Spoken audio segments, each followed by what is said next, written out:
show and the Dempsey's Resolution Fitness Center, all friends on YouTube and all our friends out there in Facebook land. Hope everybody's doing a good day. And we're here with Eric Dempsey. So we're going to get right into it today. Who Eric is going to make you feel better and be better.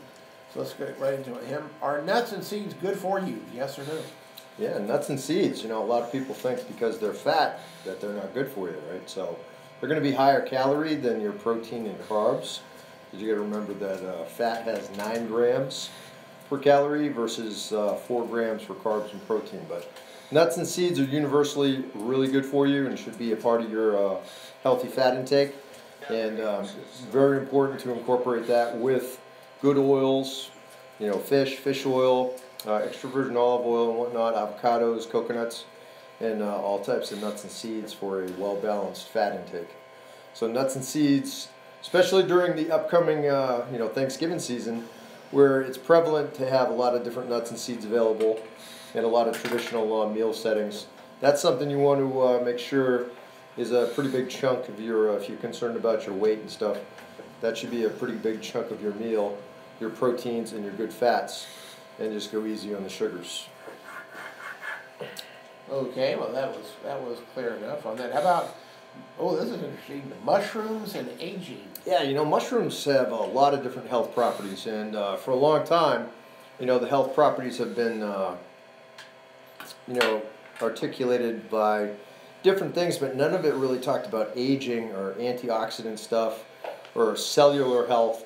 So now a recent study has come out showing that mushrooms, and there's specific kinds that have more antioxidant capability than the others, but mushrooms actually have an maybe beneficial for aging, slow down the aging process, and have a lot of antioxidant and free radical fighting capabilities. So make sure you eat your mushrooms. If you like mushrooms, you can't go wrong with mushrooms. They get a lot of good stuff in them. And while we're talking about that, we want to make sure everybody, I'm looking at right now, how the people can subscribe on YouTube to the Ranger Joe's God and Country Show. Yeah. And they just go to, I guess this is some of the pretty work you've done here, on that. They go to YouTube and to the Ranger Joe's God and Country Show, and then they can push subscribe to that. Absolutely. It's a one-click process, and you're hooked up. You'll get notified every time we go live. Absolutely, that's great. So we need more people to do that, and that's a great idea. We're going to work on that. So, Mr. Dwight Lundell and heart disease. I always like to hear about these. Yeah, Dr. Lundell is. Lundell. He was a big chief of surgery at one of the major hospitals, and he had done countless open heart surgeries, and he was a heart disease specialist kind of guy. One of them doctors that focused on cardiac stuff, and he did it for years and years and years, and then he started realizing as he continued to do more research, throughout all his decades of medical stuff in the cardiac world, he came to the conclusion that all the current doctrine was absolutely wrong, and so he gave it all up, and he started a nutrition-based treatment program for cardiac issues. And of course, that starts heading into my alley where I start to like things and pay attention. So he is one of the proponents, like I've been saying for a long time, that people don't pay attention. The real root causes behind heart disease and all the related diseases are chronic inflammation, acidity, acidic pH levels, and the intake of too many refined processed carbohydrates, right? Those are the real reasons. And Dr. Lundell has completed an entire nutrition program to treat cardiac patients based on that premise that the focus is on chronic inflammation, acidic pH levels, and modifying your diet, cutting down on all this refined processed sugar and carbohydrates. So chronic inflammation is something that can be avoided. All these things, chronic inflammation is the ultimate key that causes hardening of the arteries, the plaque buildup. It's not from eating cholesterol or eating fat or any of that garbage. It's actually from chronic inflammation. So there's a whole new trend of science coming out. It's been coming out for the last couple of decades, and it's getting more and more. And the medical, eventually the medical industry is going to have to acknowledge it because it's the truth, and as opposed to the 40-year-old lies. So it's time to move forward and start accepting the fact that, you know, we need to look at things differently in the modern era and actually get to the real causes of problems so people can be healthy and avoid all this stuff, because chronic inflammation and an acidic pH level, you know, all that stuff can be avoided through proper exercise, nutrition, and a healthy lifestyle. One, thing that I just heard about, just was talking to somebody about, on Saturday, and I was really surprised about this, and I decided to look into it a little bit. And I have a friend who definitely has, present tense, a 17-year-old son, and he does have diabetes. He has type 1 diabetes from when he was born. But other than that, he plays footballs and scouts. He's very, very, very active. Certainly not. He appears to be very physically fit, and he was having some blood pressure problems. And they went and the doctors put him on a heart monitor for, I believe, 48 hours just to check him out. Yeah. And then they went in, and I guess they did it even at his age,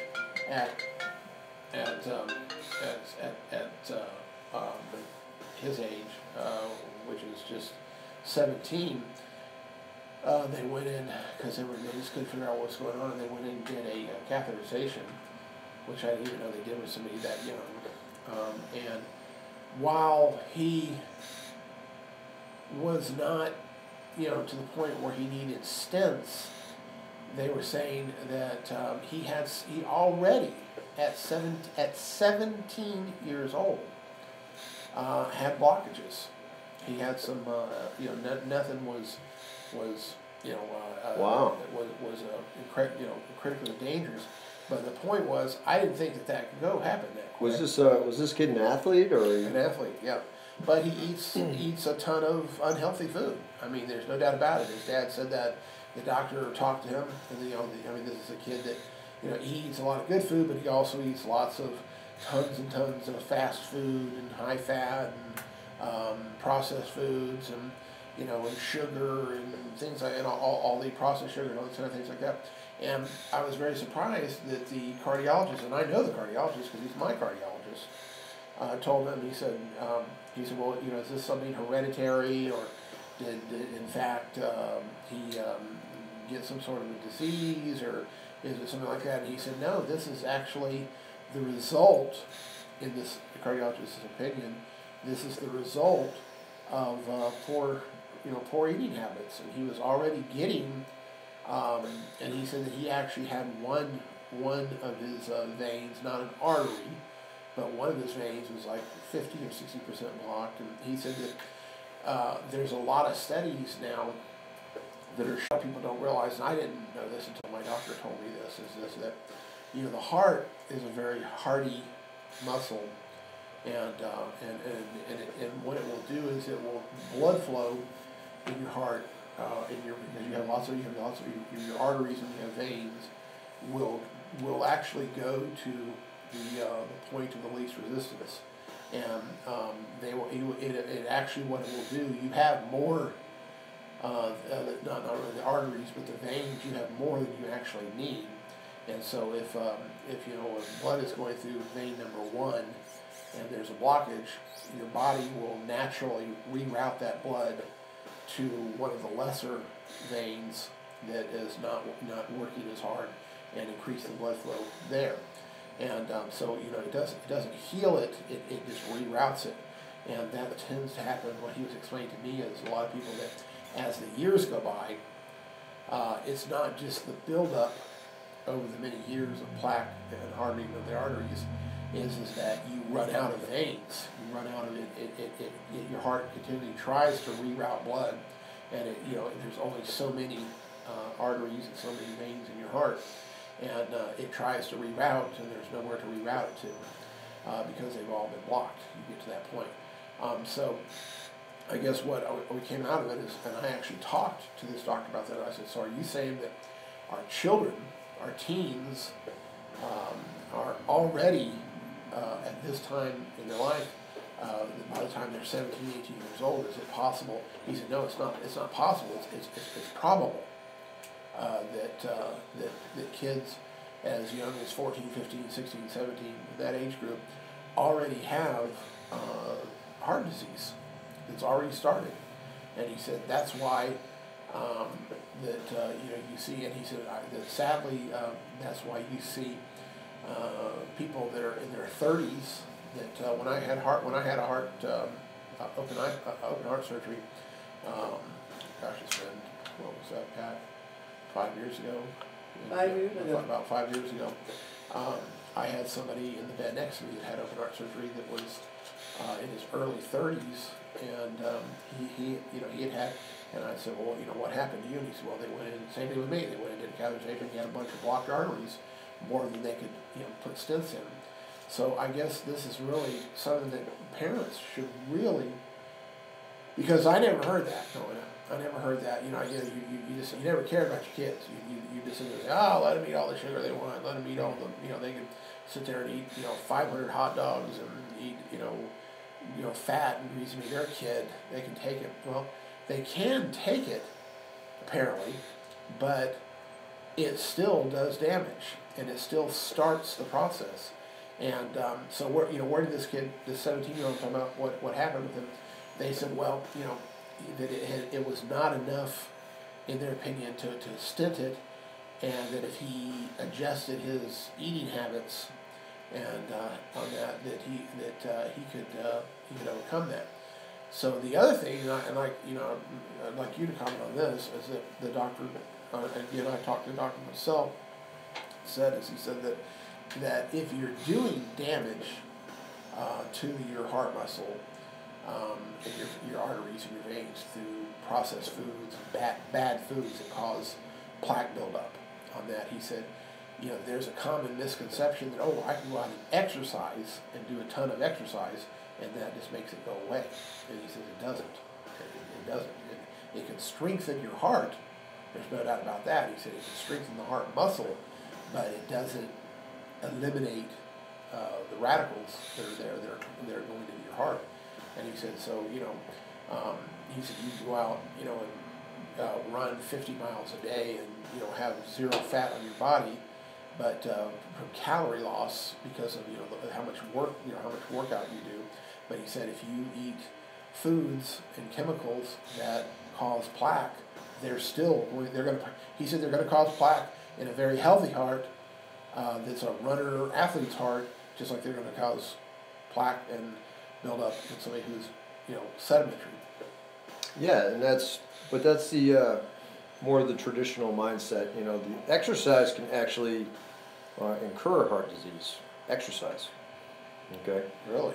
So exercise can cause sudden cardiac death syndrome, can cause hardening of the arteries and all forms of heart disease, enlarged hearts, all kinds of ventricular changes where the walls of the heart get really thickened and scarred, and that's where the chronic inflammation sets in, and then the plaque starts building up in the arteries based on the inflammation. But that whole thing, going back to the kids, with a kid like that, I would look at his exercise routine, like his training. If his training is extreme and his diet's way off, they could be equally contributing factors, not just the food. The food is the old standby, that's the old doctrine. The new one is, the current science is showing that inflammation is the fundamental thing, and all the causes of inflammation, which include eating processed foods and doing all kind of bad nutritional things, but the exercise, like if you do super amounts of steady state cardio, all kinds of very high endurance stuff, then you open the chance up for massive plaque accumulation at an early age, and if you're providing that plaque, through a poor diet, then you could have serious problems. And yeah, you figure if a kid's 17, that's 17 years. Kids get born now right into eating garbage. So I mean, 17 years of eating crap. That's no different than a guy that was 30 started eating crap and now he's 50 or 60. It's the same kind of thing. It's just condensed. People are starting earlier because our quality of food choices is so poor from an early age, right? And you know, the whole thing is you got to try to get your kids to start eating good from the beginning. You know, you can't do that stuff anymore, and you got to watch out the amount of exercise that they do, because some kids do too much, and that's why basketball players and other athletes die on the court during a middle school or high school game, and that happens way too frequently. And there was like a couple of years ago, there was a basketball player in Atlanta that just dropped dead in the middle of like a high school game or something. And he was a super healthy athlete, and sudden cardiac death syndrome. So the heart thing is not cut and dried, the old stuff, they got to start adding in the chronic inflammation and the pH levels, and start looking at the exercise-induced heart damage and all that stuff, in addition to just the old mantras of, oh, don't eat bad food. There's a lot more to it, and more science is coming out as we speak. Absolutely. Let's now go on to gluten, short chain carbs, food. Is it food maps? FODMAPs. FODMAPs and fructan. Yeah. So the gluten craze, right? Everybody's gluten-free this, gluten-free that. There's some people who actually have a reaction to gluten, and then most of the people have a reaction to food that has gluten in it, but gluten isn't actually the cause. But they blame it on gluten because they don't know what to call it. Some people have gluten, it really comes down to when you're eating any kind of the grains that have the short chain carbohydrates or FODMAPs, and specifically studies have shown now that fructan is a short chain carb or a FODMAP that actually induces problems similar to like gluten reactions. And so it's not really gluten that's the main thing for the majority of the people. It's these short chain carbs, these FODMAPs, and gluten. In addition to fructan is one of the primary things being looked at now is the gluten. Gluten's like the small percentage of people that have actual gluten issues, and then the rest of the people, this fructan stuff is really the thing. So you got to look at the FODMAPs, and if you have problems with that, if you notice you're having grain-related problems, you need to do some research on this fructan and these FODMAPs, and start getting a diet that's got less of those short-chain carbs in it. Okay, and it's not so much going to be gluten-free stuff, but we're talking short-chain carbs and FODMAP and fructan-free instead of just gluten-free. So gluten's not the culprit for most people. It's actually this fructan and these FODMAPs. So look that up, do some research on it, and see if you need to make any adjustments to your nutrition plan. Absolutely. Well, it's again, it's kind of getting back to what we were talking about is that I think that after talking to you and listening to you and kind of looking at some of this stuff, it seems, I mean, this is just a thought, just an opinion. I don't have any data on this, but it seems, and I guess this is an old story that's been coming up for a long time, that if it almost seems like the real culprit here in poor health in America is how we raise our children, because it just That's where it all starts. Because it's, I mean, I'm thinking about it now, and even in my, I mean, I was skinny as a rat until I was probably 30 years old, and I was a little. But it's really. But I ate very poorly. Yeah, but a lot of times you got to look back to in defense of the parents. What has society done to educate everybody on the truth? And they haven't done nothing to educate you on the truth. They've just perpetrated the lies, and so has your government, right? So everywhere you look, you're getting fed lies, deceit, and treachery, and so you think you're doing all right. So you cut out soda and you give your kid fruit juice, right? But the fruit juice is high fructose corn syrup, and it's got 9,000 grams of carbohydrates and sugar, right? So it's really, you might as well just slam a bottle of Coke. There's no difference, right? Well, and of course, in all seriousness too, if I that I think about it, I guess it goes back to education. I was talking to somebody the other day, and I remember as a child, in the '60s, and as a teen in the '70s, that number one, I remember a time when literally everyone, adult, that's wrong. I should wrong. That's not true. Virtually everyone smoked. That was one Yeah. thing. I remember. Matter of fact, I remember at our house, just like everybody else's house, you used to keep a little, wooden little box with cigarettes in it. And people would come over. You always had ashtray. You always had, would you care, even if you didn't smoke, would you care for a cigarette?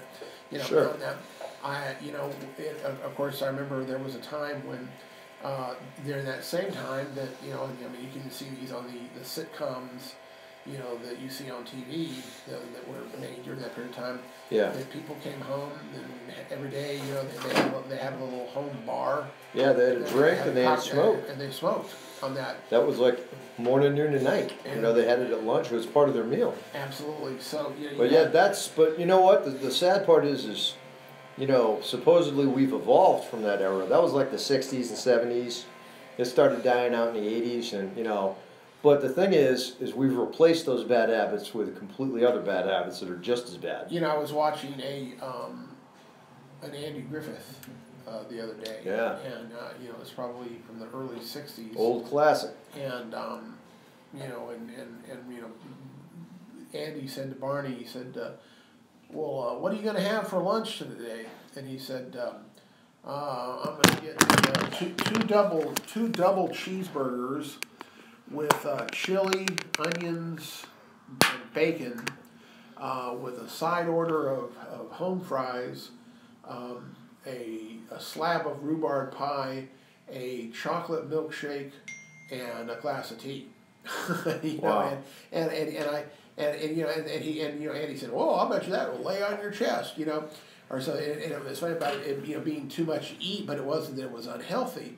I also saw there was one where they were sitting down to eat, and they weren't making fun of this. It was actually just they were sitting down and they were fixing their plates, and I mean they must have put, they put mashed potatoes down. It's two big giant gobs of butter, 4 or 5 rolls, fried chicken, and and that's exactly how I remember growing up eating, and I remember going over to my grandmother's house. I'm a native Southerner.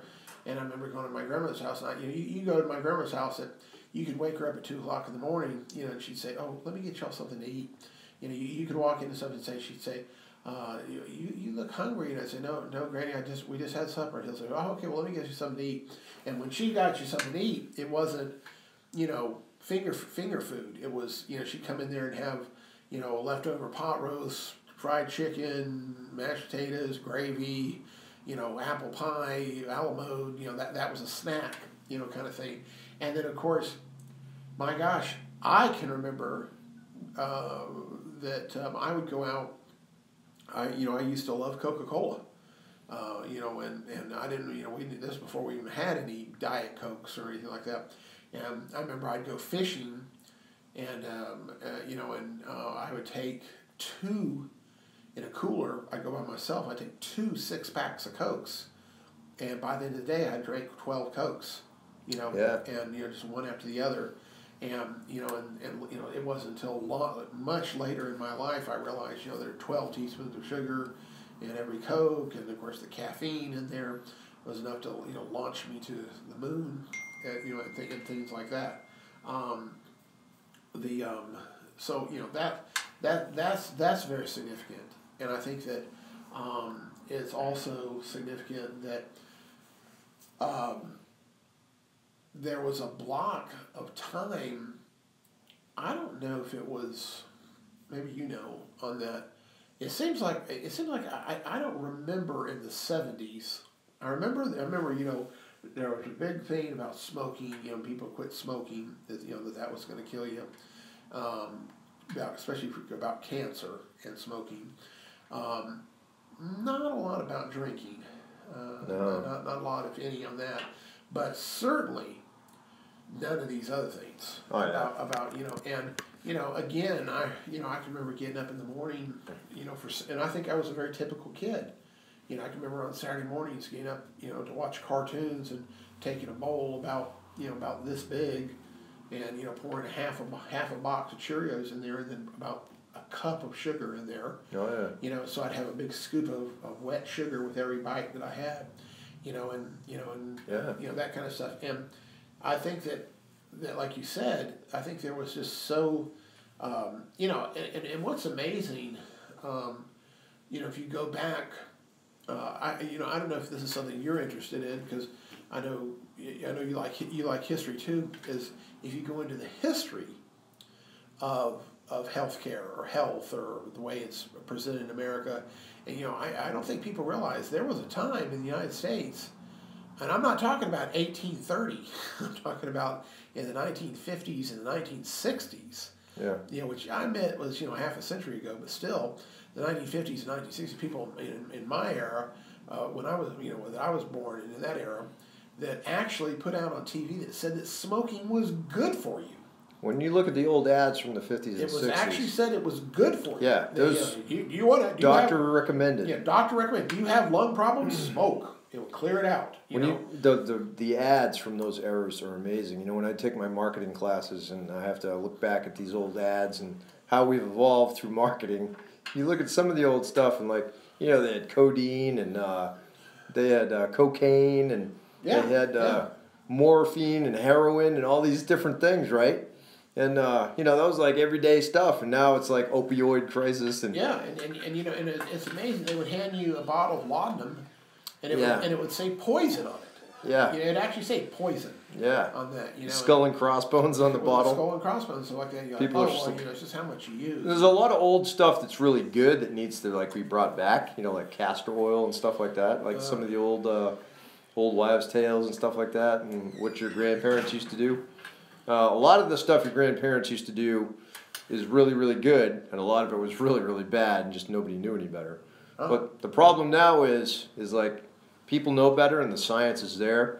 But now it's about deciphering between the marketing BS, the treachery of the unscrupulous marketers who will sell you anything no matter how many people die, versus the politically correct stuff. Absolutely, on that. Well, I think I guess the whole point, one of the major points today is that, it's and it gets back. I've noticed how things go out of favor too. I trends and fads. Yeah, I remember when I was a kid, and when I say kid, I mean up to. Like the Paleolithic era, Jurassic. Up to middle school, up to probably 13 or so. During that period, we had a big movement from the time I was probably 5 until, when I was into high school, about dental health. We had the toothbrushes at school with the little fluoride still stuff, and we would go like that. Well, fluoride's a whole separate topic. And we'd see all the little dirty things in your tooth, but it was really, really big about dental health. Yeah. And consequently, I'm almost 60, and I have my original teeth, and I've only had 2 cavities in my entire life. Yeah. And on that, and then yet I'm seeing a lot of kids. Now I know some of this has to do with drugs, but I'm seeing a lot of teenagers and kids in their 20s with bad teeth. A lot of that is the nutrition, And I go, wow, how did that happen? Because you figure if their teeth are bad, just about everything else is bad too. That's about it. Well, listen, we're going to have to kind of call it short for today, because we've got a short day today, because I'm actually going to go to court today. Not I'm going to court, I'm going to be in court. Doing work in court. Yeah, doing work in court on that. All right. I'm on the court side. Yeah. The winning side. I'm not on the court E. I'm on the courteur. The winning side, yeah. On that, and I've got, we're going to have to kind of cut that off. But this has been really interesting today, and I think that the big thing is that, you need to consult people like Eric Dempsey, he's just not a physical fitness trainer. He's a professional, certified nutritionist, and in one of many things, from all the way from the psychology of eating and what you eat to the being able to plan meals and know what you need and what you don't need. And there's just so much out there that I can assure you that if you talk there, Dempsey's Resolution Fitness, you're going to see that there's a lot of ignorance out there. I know there's a lot of ignorance on my part. There's a lot of assumptions because you know what? Let's face it, the food industry is a giant money making machine in America.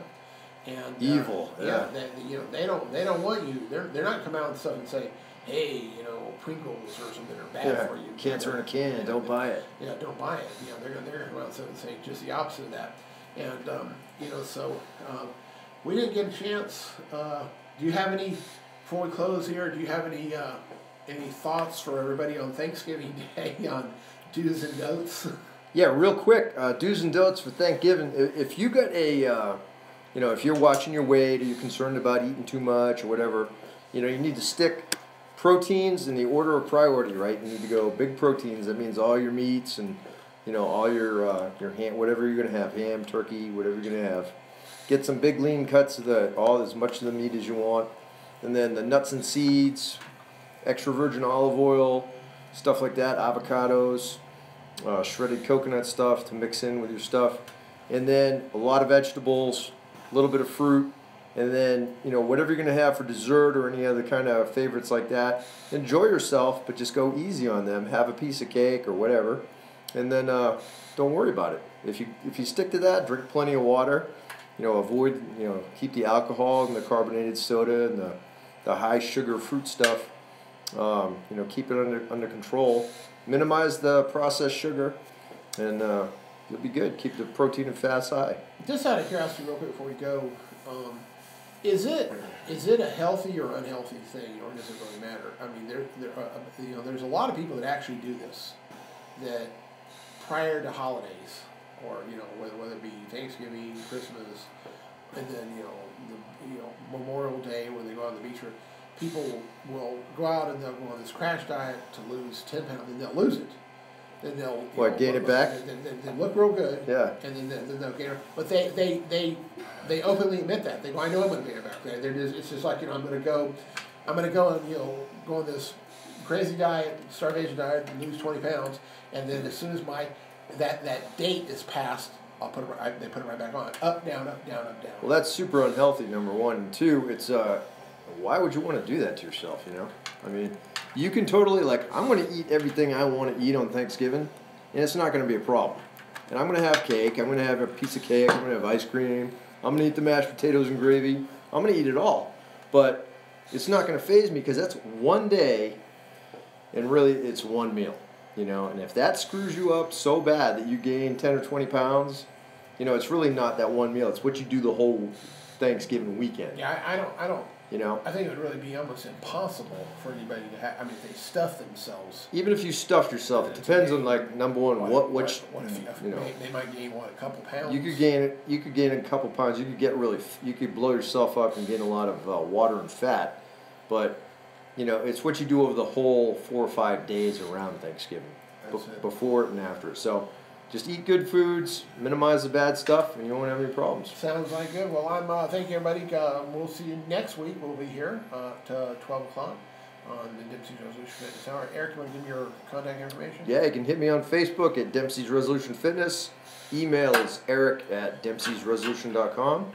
Or you can text or call at 706-573-4236, 706-573-4236. Thanks a bunch, and I hope everybody has a happy Thanksgiving. Happy Thanksgiving. See you next week. Let's take us out. I'm headed for corn.